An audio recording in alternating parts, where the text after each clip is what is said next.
This is the story of Johann Sebastian Bach, the story of his life and his music.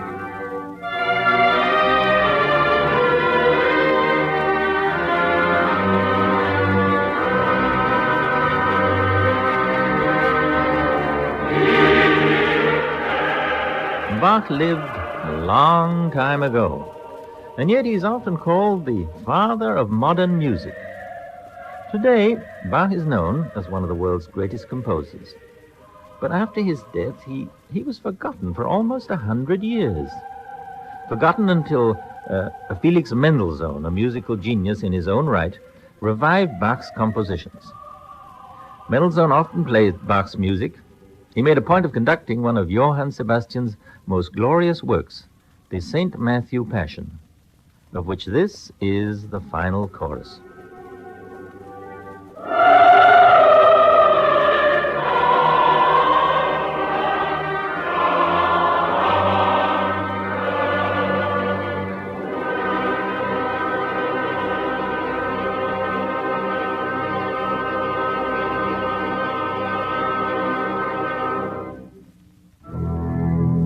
There were very few concert halls in Europe.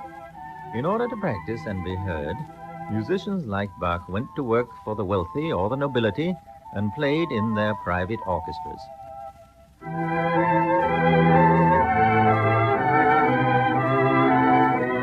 In those days, court musicians were generally told to play softly, lest they disturb the conversation of the guests. Oh, yes, indeed. Music appreciation has certainly changed since then. Today at a concert, the audience whispers softly lest they disturb the musicians.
At 19, Johann Sebastian married Maria Barbara.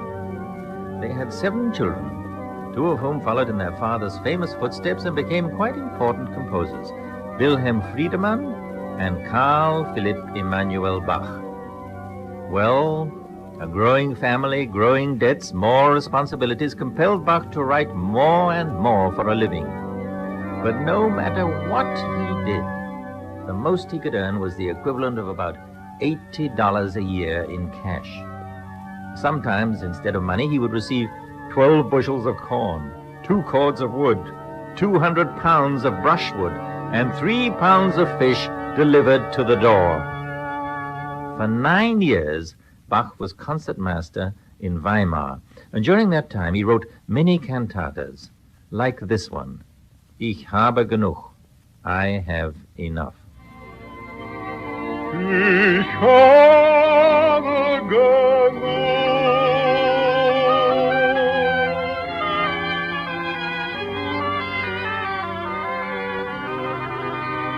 Ich habe genug. Genug. Ich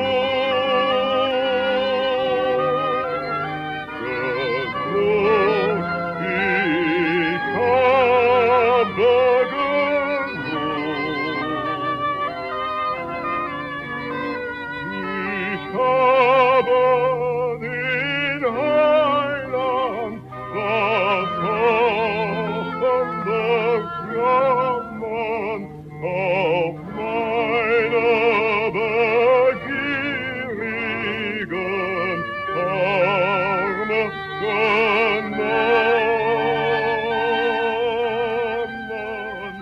Preludes, cantatas, chorales seem to pour out from the imaginative pen of the great Bach. Martin Luther, who as a matter of fact had lived in the very town where Bach was born, Eisenach, was a lifelong inspiration to Bach. Some of his finest chorales were based on Luther's writings. It was as though Bach could write anything, great noble fugues to touch pieces, toccatas, and delicate sonatas.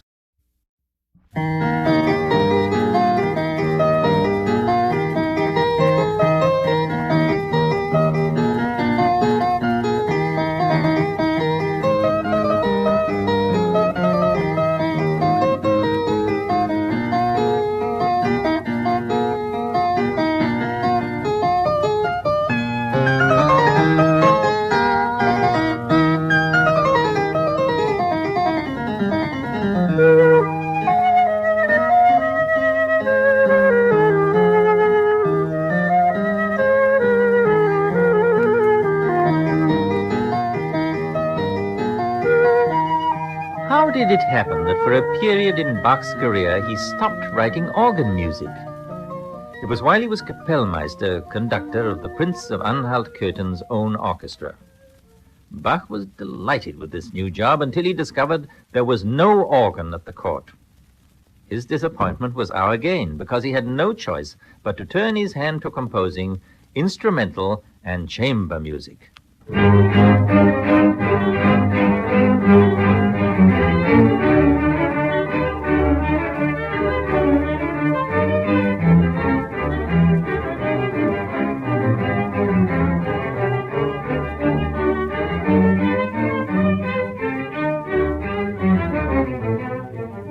That intricate orchestral design is one of the Brandenburg concertos, named after the Markgraf of Brandenburg. That gentleman once heard Bach play and admired his skill. As was customary at that time, Bach honored his admirer by dedicating to him 6 specially written concertos. The story goes that the Markgraf of Brandenburg never even acknowledged the compositions. In fact, he never opened them.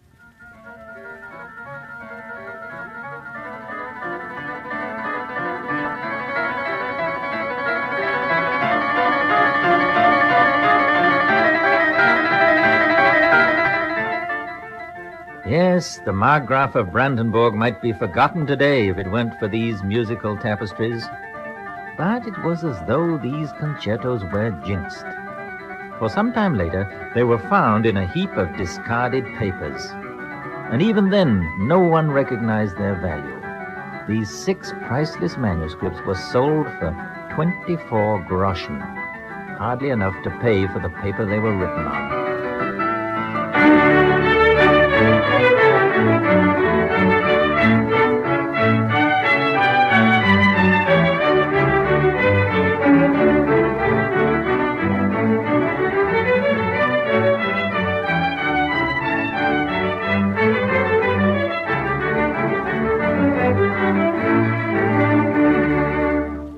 Some years after the death of his first wife, Bach married again. Anna Magdalena was blessed with 13 children, most of them quite musical. Yes, there was practically a little orchestra in the Bach home. And for his wife and children, he wrote 2 books of simple songs and pieces, which are still loved by young and old all over the world. Having an organ at Köthen more than Johann could bear, so he resigned as conductor of the Prince's orchestra and applied for a post in Leipzig.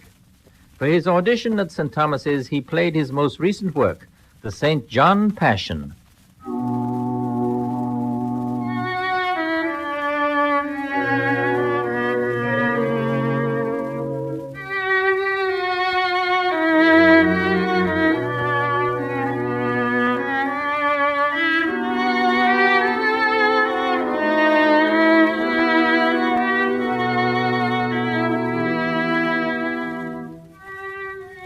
The Passion is a sung drama taken from the gospel text of St. John and relating to the last days of Jesus Christ.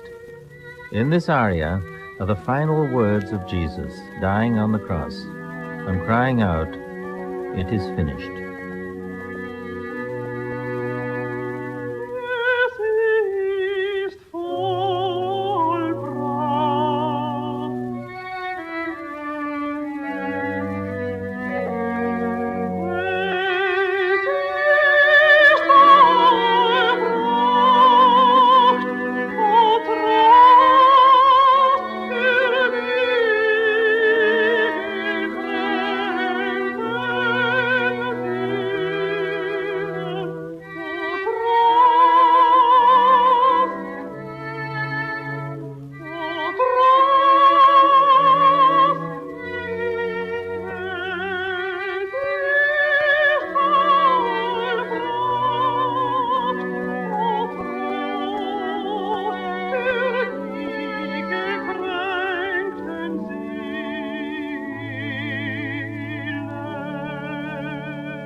As cantor in charge of music and the choir at St. Thomas's School in Leipzig, Bach was busier than ever.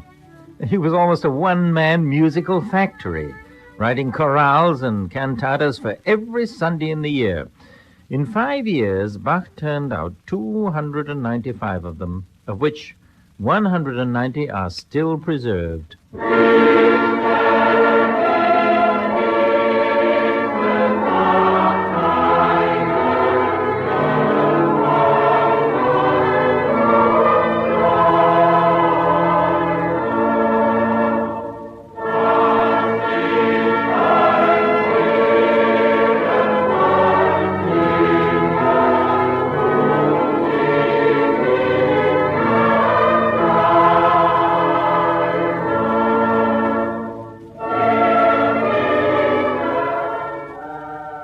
Besides composing chorales for each Sunday sermon, Bach had a lot of things to do.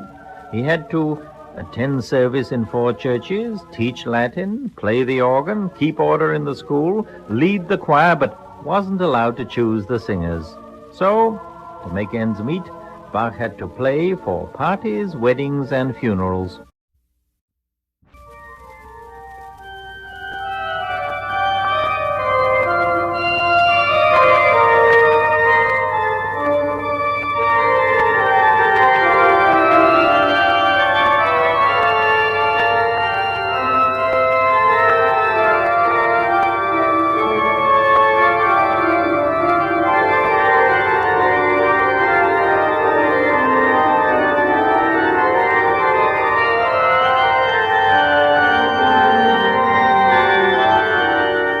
Bach then completed his B minor Mass.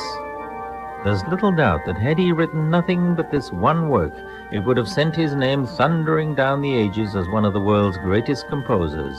But throughout his life, only frustration, disappointment, and hardship.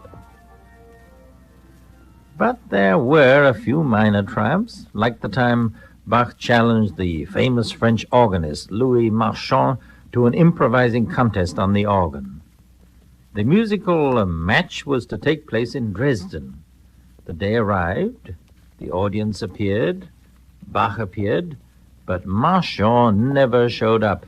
He was too frightened to match his music with Bach's, and left secretly on an early post-chaise for Paris.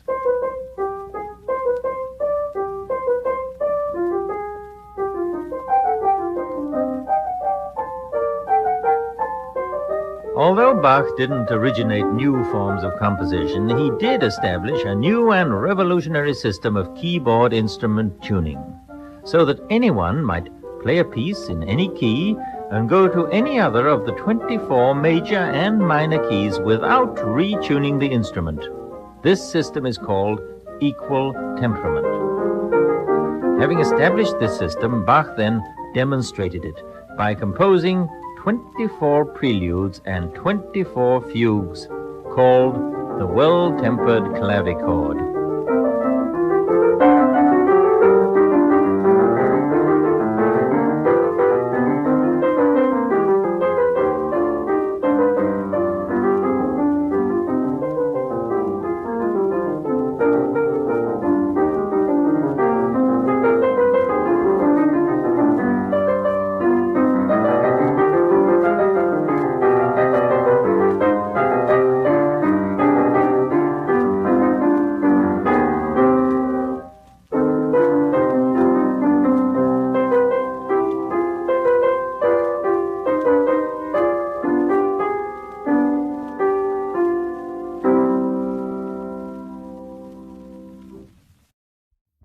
Bach was now getting along in years.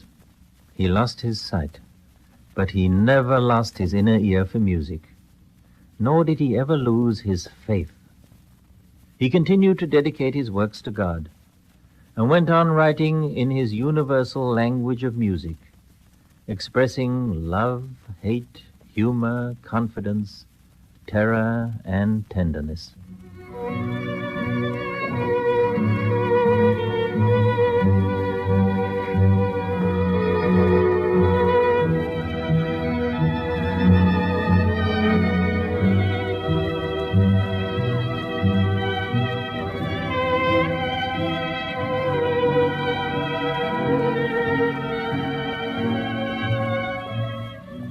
It was as though this mighty musical machine could not stop composing, could not run down. Bach was now blind, so he dictated his music, as though in a race against time. He completed the Art of the Fugue, another monumental composition. Then a ray of hope, an operation on his blinded eyes. For a time he prayed that he might see again, but it was not to be. On the 28th of July, 1750, the flicker of life went out, leaving behind it the everlasting light of Johann Sebastian Bach's eternal music.